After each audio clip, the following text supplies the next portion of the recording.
Auto కార్మికులకు జీవనోపాధి కల్పించాలి ప్రభుత్వం వెంటనే కల్పించాలి. ఆటో డ్రైవర్లకు జీవనోపాధి వెంటనే కల్పించాలి. ఆటో డ్రైవర్ని మాది రామేశ్వరంపల్లి. నా పేరు కృపావరం. మేము 2006 సంవత్సరం నుంచి దగ్గర ఇక్కడ ఉన్న ప్రతి ఒక్క ఆటో డ్రైవర్ కూడా 25 సంవత్సరాల నుంచి ఆటోలు నడిపించుకుంటూ బతుకులు కొనసాగిస్తున్నాము. ఇప్పుడు ఏంటంటే విషయము, ఇన్ని సంవత్సరాల నుంచి ఏ ప్రభుత్వం ఉన్నా కానీ మాకు ఆటోలు నడవక ఇట్లాంటి ఇబ్బందులకు మేము ఎప్పుడు కూడా గురి కాలేము.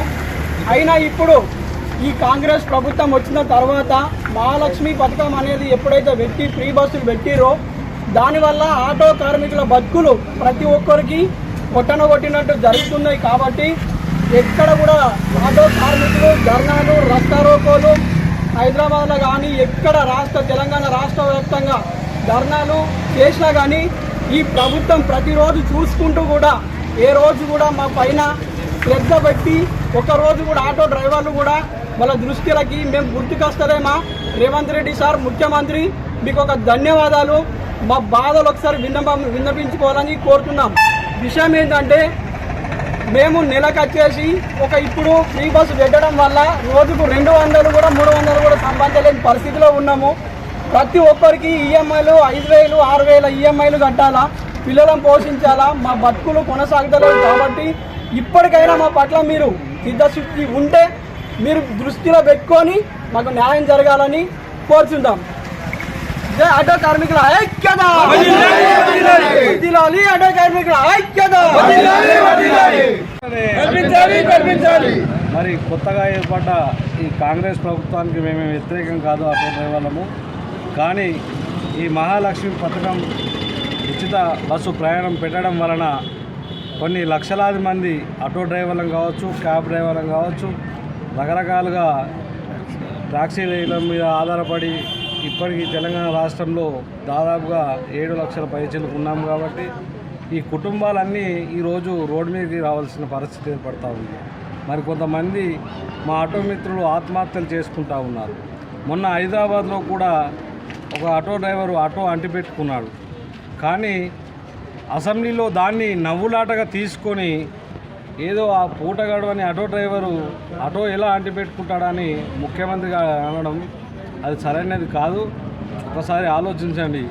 అతని పూట వెళ్ళగానే దీని మీద నాకు ఆధారం లేదు అనే ఉద్దేశంతో ఆటో అంటిపెట్టుకున్నాడు. కానీ ఏదో రాజకీయ పరంగా మాత్రం దాన్ని అంటిపెట్టుకోలేదు. మరి మీరు ఇస్తా అన్నటువంటి 12,000 రూపాయలు కాకుండా ఇంకా మాకు నెలకు ఒక 10,000 రూపాయలు మీ తరఫున మాకు సాయం అందించాలి. మరి ఇంతమంది రోడ్డుపై పడ్డటువంటి కార్మికులను ఆదుకున్నటువంటి బాధ్యత మీదే.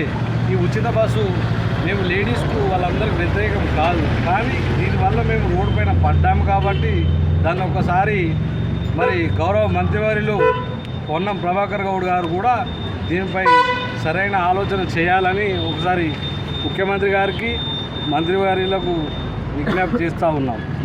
వర్ధిల్లాలి ఆటో కార్మికుల ఐక్యత! వర్ధిల్లాలి ఆటో కార్మికుల ఐక్యత! కల్పించాలి ఆటో డ్రైవర్లకు జీవనాభివృద్ధి వెంటనే కార్మికుల ఐక్యత! వర్ధిల్లాలి ఆటో కార్మికుల ఐక్యత!